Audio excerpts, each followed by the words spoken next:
Well, good afternoon, everyone, and welcome to our daily briefing. I'd like to begin today with a medical update from Dr. Ngozi Ezike.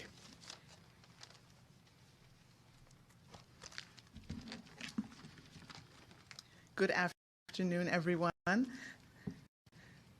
Today, IDPH reports 3,137 new cases of COVID-19 here in Illinois, for a total of 56,055 across the state.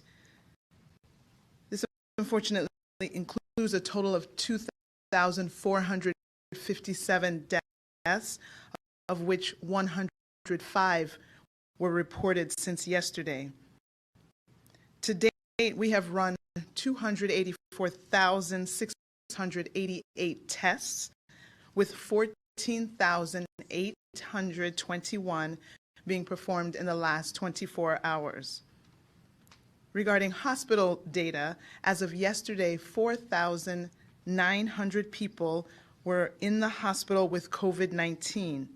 Of those 4,900, 1,263 patients were in the intensive care unit, and 777 patients were on ventilators.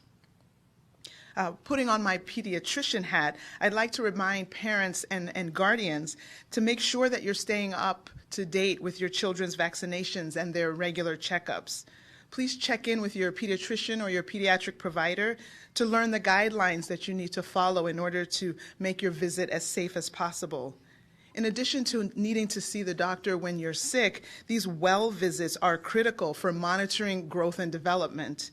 We assess hearing and vision. We check for lead exposure. So these checkups, as well as the vaccinations that are attendant with those, are very critical. When you are visiting the doctor, please remember to wear your face covering and for your older children as well, so they can minimize spread of droplet aerosols. Others do the same to protect you. Putting on my adult physician hat, I am asking adults, you need to take care of your health as well. I know many people are taking advantage of telehealth visits, but if your doctor says that you actually need to come in to follow up, either on your high blood pressure or your diabetes, please take the necessary precautions and proceed with your critical doctor's visits as well. We must make sure that we get all the care that we need to keep ourselves as healthy as possible. All of this is important as we continue to stay well, to stay safe, and stay home. Thank you for your attention. Now I'll repeat my comments in Spanish. Buenas tardes y gracias a Gobernador Pritzker por su liderazgo firme. Hoy estamos reportando 3,137 nuevos casos de COVID-19 aquí en Illinois, para un total de 56,055 casos. Esto incluye un total de 2,457 muertes, de las cuales 105 fueron reportados desde ayer. Hasta la fecha hemos realizado un total de 284,688 pruebas para COVID-19, con 14,821 realizadas en las últimas 24 horas. Desde ayer había 4,900 personas en Illinois estaban en el hospital con COVID-19. De ellos, 1,263 pacientes estaban en la unidad de cuidado intensivo y 777 pacientes estaban en ventiladores. Como yo soy pediatra, me gustaría recordar a los padres y familias que se aseguren de estar al día con las vacunas y los chequeos regulares de sus niños. Consulte con su pediatra para obtener instrucciones sobre cómo visitar una oficina en manera segura. Deben ir por sus chequeos y por sus vacunas para ayudarlos con su desarrollo y crecimiento. Eso es muy importante. Si está visitando al médico, use una cubierto facial. Y como yo soy doctora de los adultos también, adultos, usted también deben vigilar su salud. Se necesita sus chequeos por diabetes, alta presión o algunas condiciones que tienen. Podemos tomar todas las medidas prevenidas en el mundo, pero si descuidamos nuestra salud, todos seremos más susceptibles a contractar COVID-19. Quédanse bien, quédanse seguro y quédanse en casa. Gracias. And with that, I will turn it over to Governor Pritzker. Thank you very much, Dr. Ezike. And I want to introduce you all to a new face, as this likely won't be the last time that he joins us for one of our public updates. That's Dr. Wayne Duffus, MD, PhD, a trained epidemic intelligence service officer with the Centers for Disease Control, who has led multiple initiatives within the agency, most recently as a senior medical advisor in the CDC's Division of Global HIV and Tuberculosis. Dr. Duffus has stepped in at IDPH as our acting state epidemiologist and has primary responsibility for our contact tracing initiative.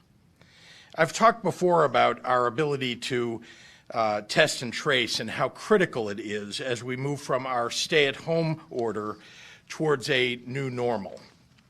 The importance of testing has been a major topic over the last few weeks, including yesterday. So today's focus is on that second T, tracing.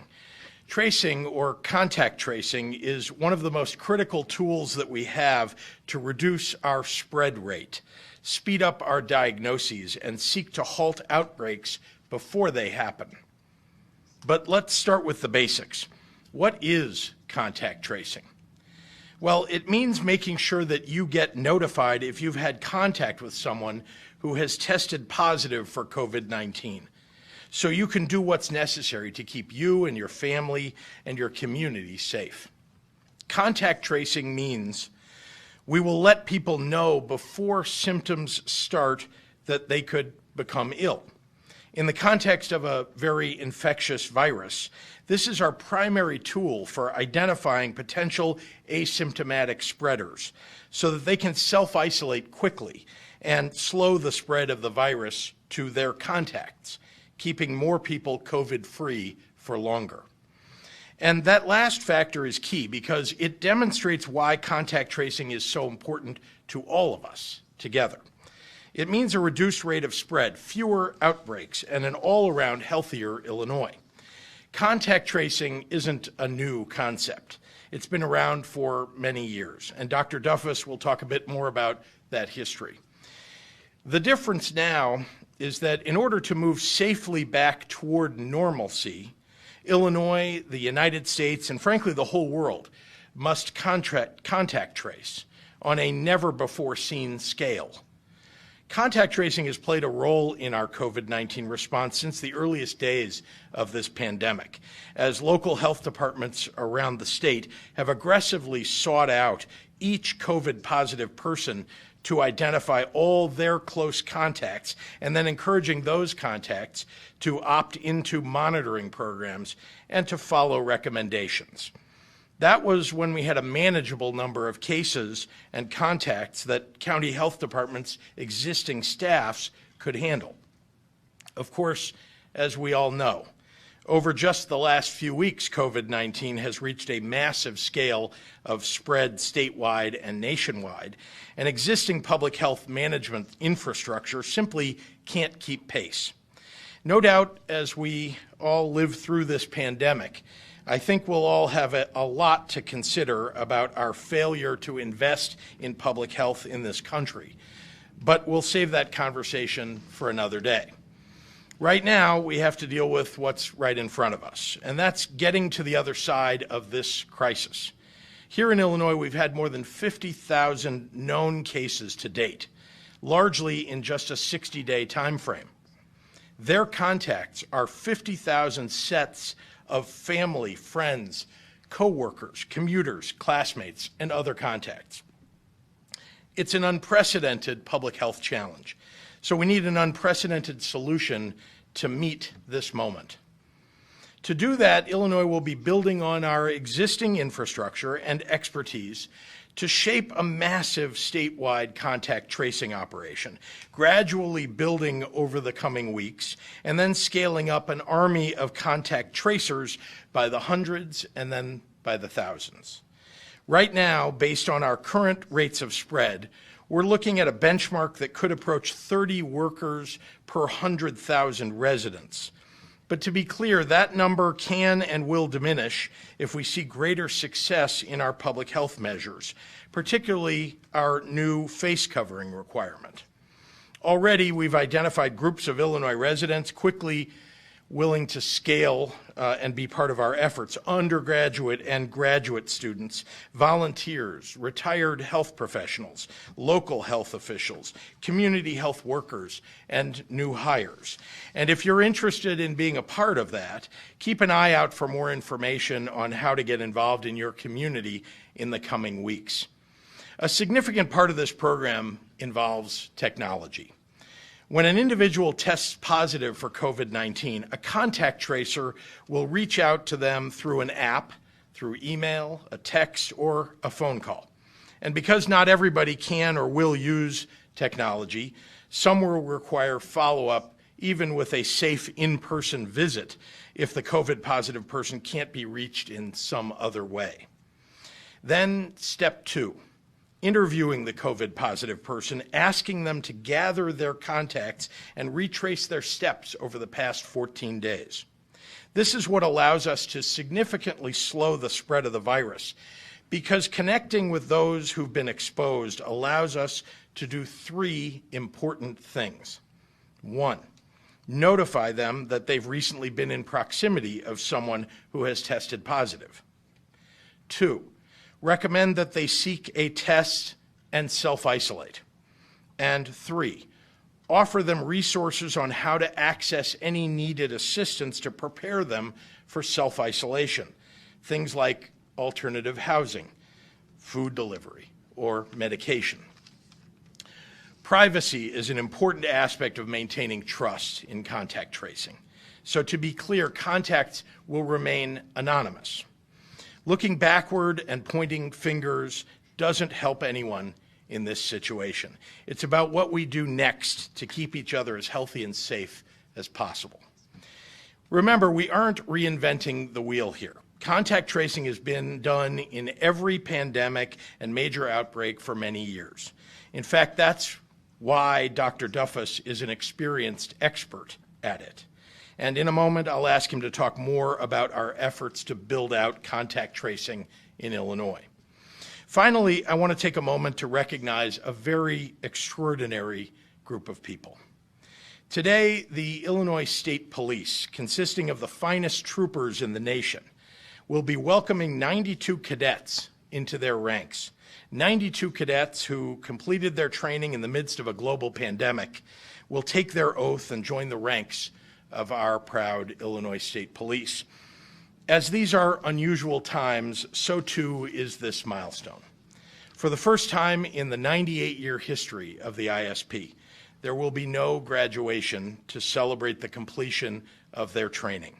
For the first time, there will be no class picture, no speeches, no family in the audience proudly watching them as they cross the stage and take their oath. And in the very act of accepting their mission in this way, at this time, these officers, these troopers, are launching their formal careers as members of the Illinois State Police as they will live it, in great service to us all and great sacrifice. When I became governor, I committed to rebuilding the ranks of our Illinois State Police, and these 92 cadets are helping fulfill that commitment. It's an investment in public safety that will serve the people of Illinois far into the future, long after this pandemic has passed. So to the newest members of Illinois' finest, God bless you and your families, and God bless the great state of Illinois. And thank you. I'd like to turn it over now to Dr. Duffus. Doctor. Good afternoon. So what is contact tracing? Well, contact tracing for communicable disease is a core public health activity that has been practiced since the early 19th century. In the context of COVID-19, it is the process of following up with contacts who may have been exposed to a person with suspected or confirmed infection. Please note that local health departments have well-trained staff who utilize the principles of contact tracing daily in their work. They use it to perform partner notifications for diseases such as HIV, syphilis, and tuberculosis. And this makes our local health departments the ideal core essential partner to serve as a hub of our activity in Illinois. How does contact tracing work? Well, our governors quite clearly described how it will function in Illinois, but there are some things I wanted to emphasize. The issue of privacy. To protect patient privacy, contacts are only informed that they may have been exposed to a patient with the infection. They're not told the identity of the patient who may have exposed them. Another essential aspect of our contact tracing program is that contacts will be eligible for testing, and if that test should return negative, then they could be released from isolation. So how has Illinois conducted contact tracing to date? Well, I want to be clear that from the very beginning, local health departments have actively attempted to follow up and interview each case as soon as possible and identify all close contacts, including those from the home, healthcare exposures, and employment. Early in the pandemic, IDPH alerted local health departments as soon as tests were positive, and the local health department attempted to contact cases upon receipt of those results. The case was interviewed to determine onset and movements, and then all contacts identified from the date of onset and 48 hours prior to onset. Those deemed to be close contacts were asked to self-quarantine, and cases were isolated. Contacts are quarantined for 14 days from the date of last exposure. Contacts can choose to be actively symptom monitored by being contacted by the local health department 2 times a day, or by receiving an email or text from REDCap, which stands for Research Electronic Data Capture. The local health department can monitor compliance and presence of symptoms in REDCap.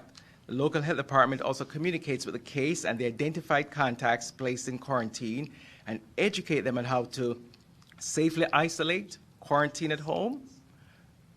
The local health department will address any needs for provisions such as food, laundry, medication, if no one else is available to provide those services. So, as the number of cases increase over time, we have responded by developing a hub and spoke model, plan of action. The core will be the local health department, who will provide oversight, localized strategic direction, leveraging relationships with local community partners, and the spokes, for example, federally qualified health centers, community health centers, will provide deep community connections, teams of trusted messengers, and they have the ability to be very responsive. The umbrella of the hub and spoke will be the state, and the state will provide for consistency across several areas, including resources, curriculum, and technology, for example. Why is this important for the current COVID health crisis? Well, it is how we break transmission, and it's how we make sure that we don't have a large outbreak ongoing. Given the magnitude of the COVID-19 cases and plans to eventually relax mitigation efforts, such as stay-at-home orders and social distancing, communities need many trained workers. These contact tracers need to quickly locate and talk with patients, assist in arranging for patients to isolate themselves, and work with patients to identify people with whom the patients have been in close contact so the contact tracer can locate them. Fortunately, in Illinois, we're very resourced in terms of having experts to help guide us in this. So we're working with modelers from the University of Illinois, University of Chicago, and Northwestern, who have used simulation models and simple assumptions around key contact tracing parameters to approximate the daily number of caseworkers needed to perform contact tracing through the duration of shelter in place. Just to be clear, the actual number of staff needed is large and varies depending on several factors, including, but not limited to, care-seeking behavior, the daily number of cases, time from symptom onset to testing, the number of contacts identified, how quickly patients are isolated, contacts are notified and advised to stay home, self-monitor, and maintain social distance from others. And since these numbers change daily, certain assumptions are made in the calculations. So, for example, current prevalence. We assume that a staff works 5 days a week. We assume that a staff can make 20 phone calls each day. We assume that caseworkers will have 4 days over which they need to identify contacts, and this is a nearly optimal situation in which tracing begins 2 days after symptom onset, which is approximately 4 days after infectiousness. We assume each index case contacts 2 to 3 unique people per day, and this number would rapidly increase when shelter in place ends. For every positive test, there are 4 negative tests based on current cumulative test positivity rate of 23%. So the test needed is equal to the number of true symptomatic cases times 5. And this actual ratio is likely to rise once testing is further expanded. So in reference to the governor, we are using a benchmark of 30 workers per 100,000 population. Illinois has a population of 12.7 million residents approximately. So doing the math, 12.7 million divided by 100,000 gives 127. If the benchmark is 30, you multiply that out, you get 3,810 individuals as our estimate of how many individuals will be needed. However, note well that these individuals do not have to work continually because we're driving down the numbers testing positive because of the continuance or adherence to non-pharmaceutical interventions. They do not all have to be hired all at once, and so the numbers speak to the total over time. It is also very reasonable to start with an initial number, say 10% of that total, say 300 workers, but they're strategically placed in the regions that are most impacted. By working with the many individuals and institutions which I'll detail below, we will have the capability to surge as needed. Think of how we use the National Guardsmen. Think of this as a dial and not a switch. Also, by deploying technology as a first contact with individuals, the number of workers needed will be fewer. We plan to implement a virtual call center, which will enhance efficiencies, and only the most hard-to-reach individuals will actually require a visit. So imagine a homeless individual, someone with no connectivity, or a very ill person. To always be on the leading edge of the pandemic, we've organized the IDPH staff into a command center of subject matter experts who are tasked with reviewing data daily and be ready to make recommendations based on chosen indicators of success, the umbrella. So who will be engaged to assist with contact tracing in Illinois? So contact tracing is a skill that can be performed by anyone who's bright, interested, and has a charming personality. We will hire people from every region of the state using mechanisms that are fast and enable quick onboarding. The core personnel for contact tracing efforts lies in 3 cadres. First, case investigators. These are the individuals, staff who reach out to individuals who soon after test results are reported as positive. Second cadre is contact tracers. They will call individuals who have been in close contact with a diagnosed case and ensure adherence to protocol and follow up as necessary. And the third cadre are resource coordinators. And these resource coordinators provide individuals on quarantine or who are isolated with the relevant resources and support to facilitate compliance with our orders. So food, medication, alternate housing, for example. So where are these people coming from? Well, we've heard from a lot of people who are interested.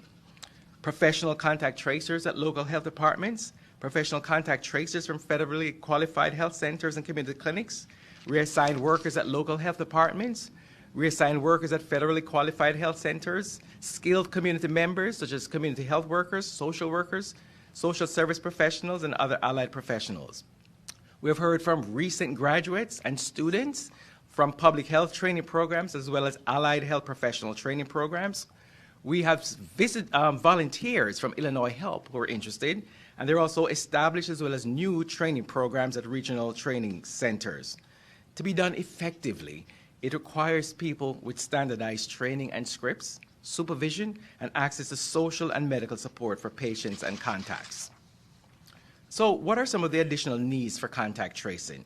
Well, communication with the public is essential. To be successful, a community will need public awareness and understanding and acceptance of contact tracing and the need for contacts to separate themselves from others who are not exposed. Community members need to take responsibility to follow the guidance from public health agencies. Data management and technology is needed. Case investigation, contact tracing, contact follow-up and monitoring will need to be linked with timely testing, clinical services, and agile data management systems to facilitate real-time electronic transmission of laboratory and case data for public health action. And finally, ongoing monitoring and assessment of contact tracing efforts will be needed. Public health agencies and their partners will need to monitor some key components of their programs to improve performance as needed and to determine hotspots and vulnerable populations at risk. I yield to our governor. Thank you, Doctor, and happy to take any questions. Governor, thank you. So how soon are they hired? How soon are they trained? How much does this cost? I'll take the cost question, but I'd like to turn it over to Dr. Duffus to talk about how soon it can be spun up, if you don't mind, Doctor. Training. So training can take, the length of training will depend on the skills, your skill level that you're starting off. Some of the components of training will involve, like say, basic computer skills, privacy and confidentiality. So you can imagine someone who's a graduate student, for example, or someone who's a retired professional, someone from a local health department. They already have many of these skills. We would just have to tailor it for the COVID pandemic. There are established training programs on pandemic training that's already ongoing. And so once we identify individuals who are ready and able to go, we can start as soon as possible. There are just other pieces that are important to put together. It's not just contact tracing that's going to help us beat this pandemic. Issues of testing, for example, the technology piece are also important. But fortunately, we have been discussing and we've already started thinking about some of these things and how we're going to make it equitable across the state. Is there a target date to begin? Well, we'd like to start at the end of the month, right? We'd like to start at the end of the month and possibly with a soft rollout. So we're getting all the pieces that we need together and trying to uncover any potential limitations that may arise before we actually roll. Thank you. And then the cost, Governor? Happy to take that. So we're kind of look at what Massachusetts did as a model. They have more than 1,000 workers. They, of course, have technology which costs the same no matter really how many are on it. And so if you look at what they budgeted for it, it was about $40 million. Ours probably will be twice that. And so the guess is that this will be somewhere in the neighborhood of $80 million. We have not gotten a perfect budget yet because truly the technology solutions for this, there are several, and we're still evaluating those and deciding what the cost of that will be.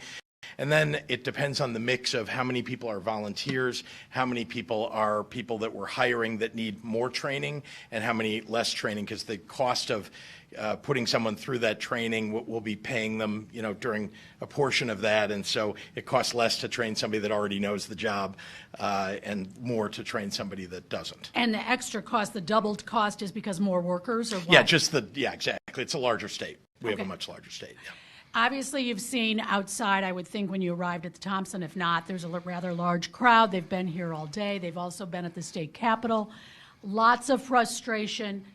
Don't they have a point that some places in the state, and I have multiple questions, I could name all the people, but sure, everyone asking, why not go ahead and open the regions where the hospital bed use is low, where the ventilator use is low? Why not? So let me begin just by saying that there are a few hundred protesters today, both here and in Springfield, and they're exercising their right to free speech, and I'll defend to the death their right to exercise that right, even when they're wrong. But I'd like to call everyone's attention to the millions of Illinoisans who are staying at home and helping to keep people safe and healthy. They're the ones who deserve to be commended today. They're the ones who are keeping people from getting sick and dying. As to the question of regionalization, which, by the way, many of the signs and the people out there are not talking about that. They're really not. They're just saying, open everything up. They have some concept that somehow that's going to be safe for everybody. It is true that in areas of the state where we have a lower number of COVID positive cases and a lower number of deaths, those are the more likely areas that we're opening up. And you saw that I made changes in the executive order that was put forward today that includes things like opening up state parks, which are downstate, not in Cook County, and that open up things like golf courses and other things that are easier to open up downstate than they are in the collar counties or Cook County. And of course, the same thing is true of the elective surgeries. That it's easier to open up those hospitals downstate to elective surgeries, and many of them need it to stay solvent. And so we are, in fact, looking at all of the ways in which we can take into account the local circumstances in every part of the state. But I do also want to point out to people that while it's true there are areas of the state that have a low case count and a low infection rate, there are also areas of the state where you would say they have a low case count, a low death count, but it's a very high infection rate, and the percentage of people who are dying is higher. So look at Cook County versus some of these other areas in terms of infection rate or the doubling time, and they're doing much worse or the same as Cook County or the collar counties. And so we want to be careful looking at this from a hospitalization and hospital region perspective, rather than simply saying, well, gee, this is Southern Illinois and therefore we should open everything up because there are only a few cases. Well, those few cases may only be a few cases, but among a very few population also. So we're being careful about this. We are, in fact, working on the plans for opening up, for working, we're started with the president's plan, Dr. Fauci's plan, thinking that, we have to get past the peak, which we're not past, downstate or in Cook County or in the collar counties. We're not past it yet. And once we get past that, a consistent downward trend of the numbers gives an indicator, let's move to the next phase. What about those regions, as Eric Hong suggests, Indiana is saying today with their plan, if that region has passed its peak, that region open before May 30th? Yes. I mean, we absolutely are looking at all of the hospitalization. Remember, it has how many hospital beds are available if there's a surge? How many beds are available if there's a surge? How many ventilators are available in that area if there's a surge? It's one thing to say, well, half hospital beds are available, but if there's 35, that's a very small number, and if population such that the third wouldn't be able to cover that population if there was a surge, then we are concerned in an area. So it has to do much more with much more a population in an area.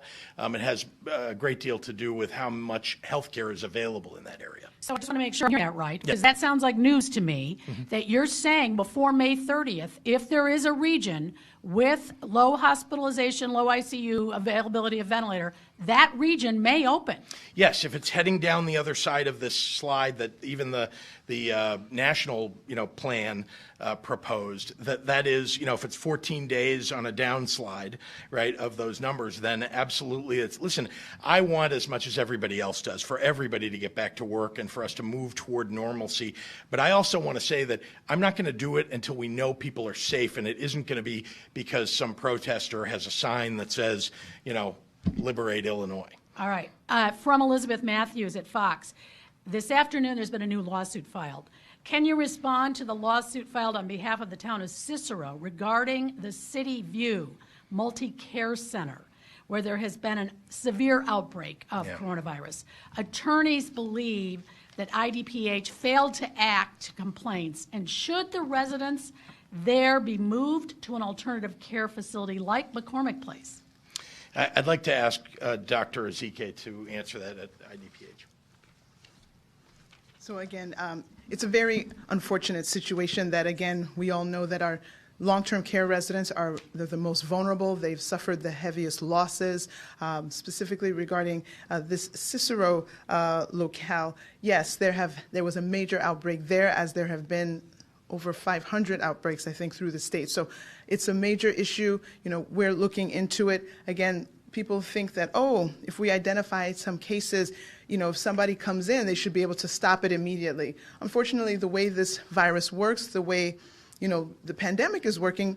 Once you already have some cases, you're just trying to mitigate, given that people were already spreading potentially even before they were symptomatic. People have probably already been infected before you walk in the door. And so it's just a matter of, again, trying to mitigate or control. So unfortunately, there's not a way to turn off the outbreak as soon as you get in, but you try, again, to mitigate, to decrease the number of people, additional people who can get sick. So, again, we'll be working through that situation along with all the other situations, and I'll leave it to the legal team to deal with whatever lawsuits there might be pending. And McCormick Place is an option for perhaps some of those folks? So when we think about McCormick Place, we were thinking of that as an acute care facility for people who were on their way to home. And so when you think about what nursing home patient needs are compared to what is available at McCormick Place, depending on the level of independence of the nursing home patient, it may not be a suitable location. The rooms that are currently in use, you'd have to walk, down the aisle, down the hall to get to a bathroom. They're not beds that could protect against ulcerations for people who don't move well. So thinking about these cots would promote bed sores in a certain population. So we have to think about all those things in terms of, like, could they go to McCormick Place? But again, we're working through that very difficult issue along with many of the other outbreaks that we're dealing with throughout the state. Thank you. Governor, in the new order that is effective today, you have clarified that worship services can be held with 10 people. Those who filed their lawsuit yesterday feel as if you've caved to that pressure. Could you react to that, please? No, all we were trying to do was to make more explicit that people do have a right to gather in groups of 10 or less. That is the case in the other orders too, but we wanted to make it more explicit that you can worship in a group of 10 or less just as you could, as long as you're socially distancing, to be clear. But we just wanted to make it more explicit, as we have in some other areas of the new order. All right, let me get to some of the others. Lourdes Duarte from WGN. The numbers reveal that large Latino communities are seeing a spike in the confirmed cases in the last few days. How do you tackle that spread in their communities, especially with the challenge of language? Some of the top zip codes are Latino communities. That's right. And this problem, this challenge for communities of color is well known to all of us now, right? I think we've paid attention to it for quite some time now, understanding that the numbers really have been increasing as we increase, by the way, the number of tests that we're doing. So we've opened up testing centers, for example, in predominantly Latino communities, to make sure that we're getting the right information and that we're able to identify people who need to be treated or need to be told to self-isolate and so on in these vulnerable communities. And I'll add one more thing, and I'd like to turn over to Dr. Ezike, who pays very close attention to these numbers too, just to say that one of the things that I've been engaged in is trying to get the message out, the word out in these communities, talking directly through Univision and other outlets, and making sure that our message is, I'm sorry? Telemundo, thank you, yes. And trying to get the message out to, home team, right? Trying to get the message out that people do need to pay attention to this, that they need to follow the rules to stay at home, and that, there are various ways to seek testing and to make sure that you're getting the right health care. But let me turn it over to Dr. Ezike if she has additional comments. No, as the governor correctly stated, as we do more testing, as we put testing in all different communities, including in predominantly Latino communities, we're finding it more. And actually, one of the beautiful things about the Latino culture is their family cohesiveness. And so the situation where you have multi-generational living in the same home, where you have, grandparents and parents and children and grandchildren living together, it means that there's going to be easier spread. So if you have a family of 2 people versus a family of 8 people, obviously you can think about the household context being the closest contact. Of course, it's going to be, you can imagine that in a family of 2, that other person probably will catch it. In the family of 8, you'd be concerned that all those people will catch it. So the rate of spread could be bigger because of the cohesiveness of the family units in that culture, and so that might be part of it. But also, again, we're finding out cases now as we make more testing available. Remember that we were testing maybe 5,000 specimens approximately per day, and now we've averaged over 12,000 for the last week. So again, we're finding out what's been there, but it's important that we identify those people. It's important that everyone knows that they can get care and that everyone who has COVID-19 will be covered, that there is no reason to avoid getting the care that is necessary. And I would just point out one other thing. As many of you have seen every day, Dr. Ezike translates her remarks, which are the medical update, into Spanish, specifically speaking to Spanish-speaking populations, and that at IDPH we have translators for people who need help to try to communicate and get the right information about how to treat their COVID-19 or if they've been in contact with somebody. Governor, there's so many questions, again, about unemployment. That is the persistent question that everyone gets, all of my colleagues. Dana Kozlov today has a question that is, IDES says virtual call center and new PUA computer system is on target for May 11th, but we are hearing gig workers should not expect to get money by that date. Can you clarify? Well, people need to, I can't speak to what date on which they will get, their cards would be charged. What I can say is that, that we are going to be launching that, but we would ask all the gig workers, something very important for people who are independent contractors, who are eligible, could be eligible. They need to actually file their unemployment claim now under the current unemployment system, because it will make it much easier when we actually launch the independent contractor system for them to get paid. So file now, you'll get a rejection. And we've said this many times. You will get a rejection because you're not currently employed somewhere that's, that's eligible. And then by, in that May 11th week that we'll be launching independent contractor payments, they'll be ready to go. They'll have an account already set up. Chris Ty, CBS 2. What about cities and towns struggling to enforce mask or face coverings? Will there be a fine? Will there be arrests? Are the police going to get involved, as you've now required starting today? We've left that up to localities, to municipalities and counties to make those decisions about how they will enforce, whether it's, as I've often recommended, having police, tell people, pull over, ask them to please wear a mask, to remind people, because a lot of people still don't know that they're required to wear a mask. Today is the first day that is required. A face covering is required, even though, as you know, for weeks now I've been encouraging people to do it. And many people, as I see, are, not the protesters, of course, but many other people are wearing their face covering. So, again, the enforcement will be up to local municipalities and local counties. Center Square wants to know about State Representative Bailey's lawsuit. Today, he voluntarily withdrew his TRO, inferring that your office and others may have illegally kept information from the court. If he has documents proving the state willfully committed this kept the evidence, how will you respond? I can't answer some hypothetical. I really don't know what Representative Bailey's intention is by withdrawing his lawsuit. I'm glad that he did, but I know that he intends to do something else. I'm not sure, again, if it's more grandstanding or what. But there is the second lawsuit that takes in everyone. Do you have any update on where that stands? No, although I did read that that lawsuit is not intended to be adjudicated anytime soon. Stacy Baca from WLS. Ravinia is now canceled. Isn't it time to make the call on all music festivals, block parties, events that draw thousands, Lollapalooza, let's throw that in there too.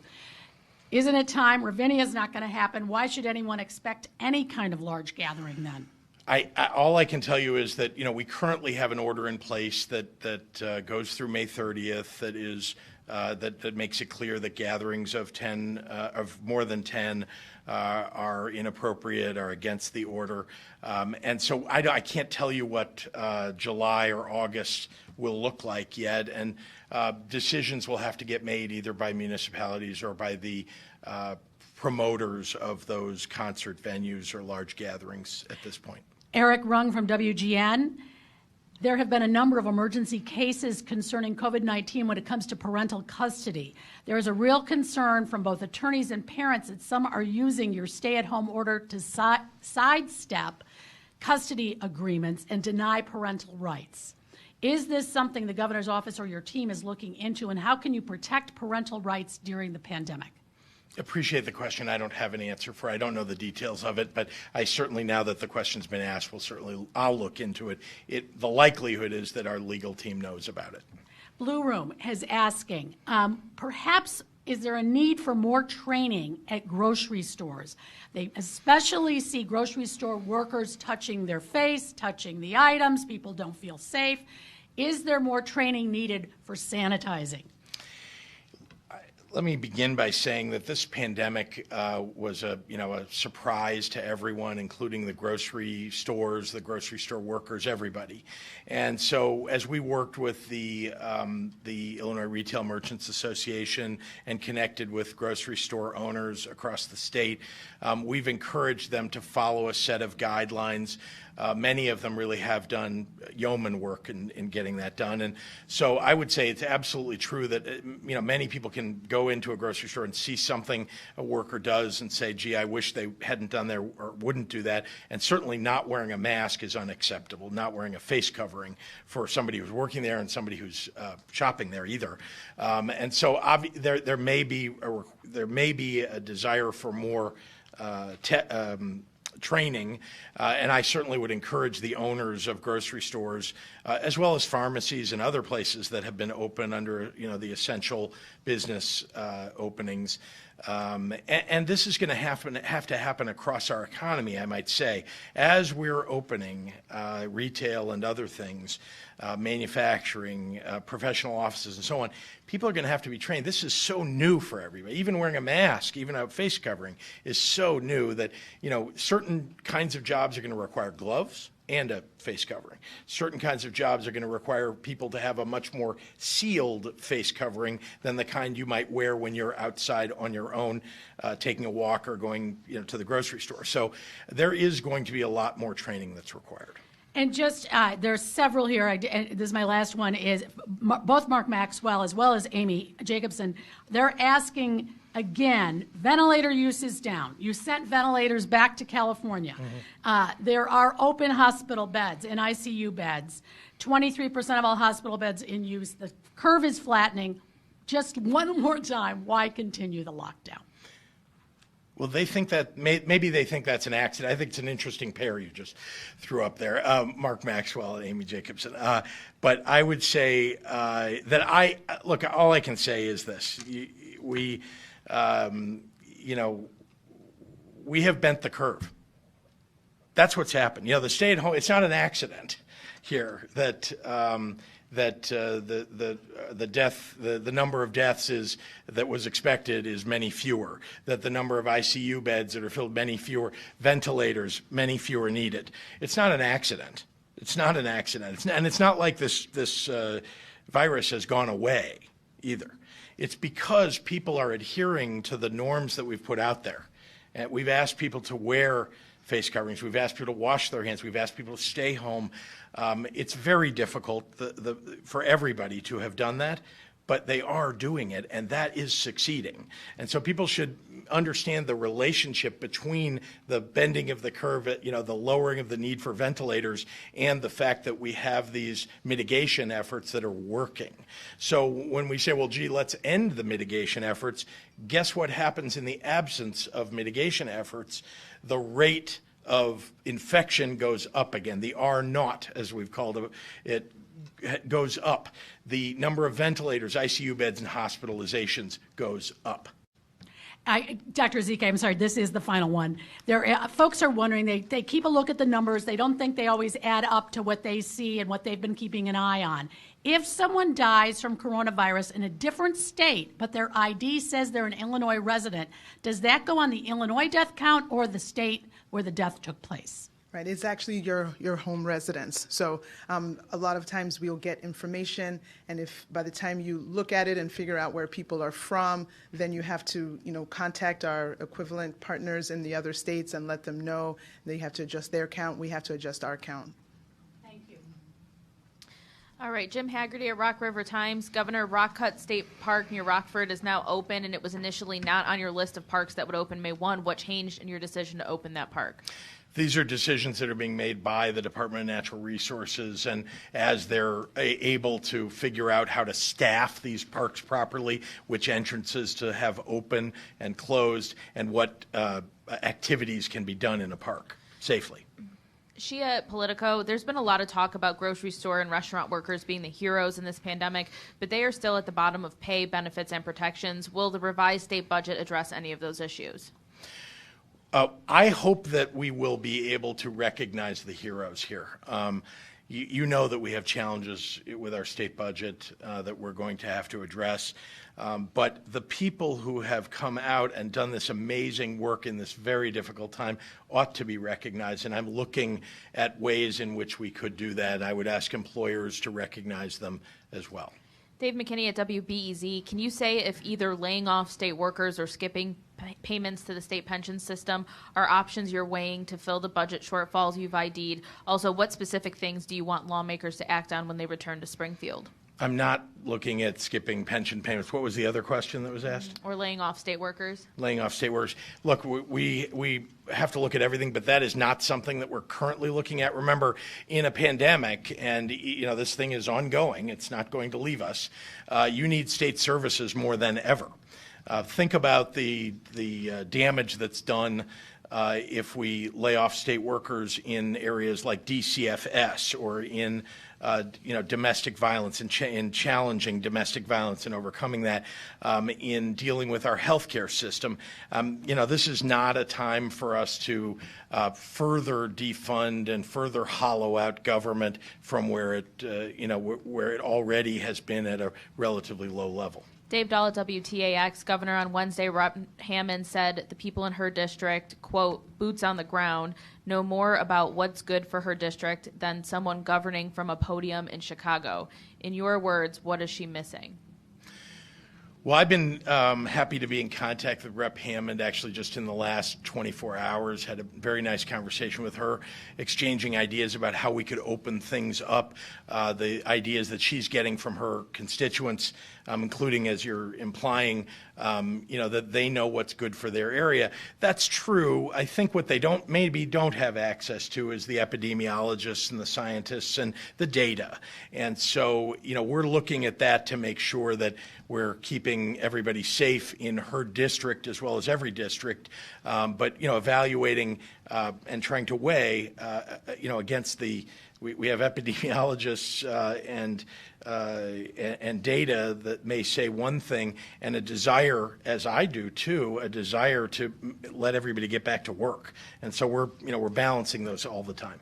Kevin from WMBD in Peoria, what are you planning on doing now that the East Peoria mayor said this morning he's going to defy the stay-at-home extension and allow more businesses to reopen beginning today? Look, people who defy the order and who simply go out and go about their business as if there's no pandemic, and certainly leaders who are encouraging that. I would suggest that it's a good thing that we've expanded testing across the state, because a lot of people are going to get sick and need to be tested in those areas. And frankly, it's a good thing that we've left hospital beds available for people, because they're going to end up in the hospital too. Kelly at Block Club, rent is due today. What is the state doing to help renters and homeowners or to pressure the feds for more help? Mm-hmm. First, I would say through the Department of Human Services, there is a rent subsidization program that people should access if they need help, and many do. It's not a big enough program. We doubled it for this current fiscal year. It had been doubled, and we'll look at what more we can do within that program within this fiscal year.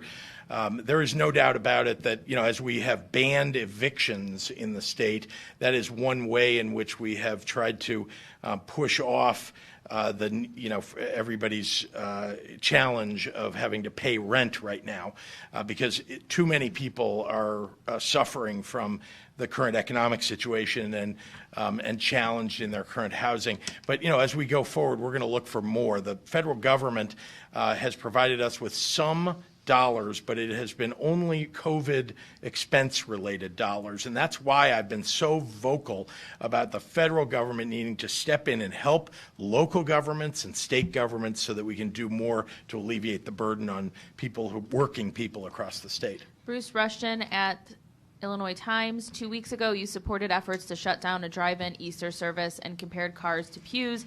Yesterday, you issued an order encouraging drive-in services. Why the change? Have your thoughts evolved, or have the lawsuits filed by churches persuaded you? I'm listening to the science as it's evolved. As you know, there in many states there are experts, and nationally there are experts who have said that it is more dangerous to do one thing than another. And as the thinking about this has evolved, I obviously am listening to it.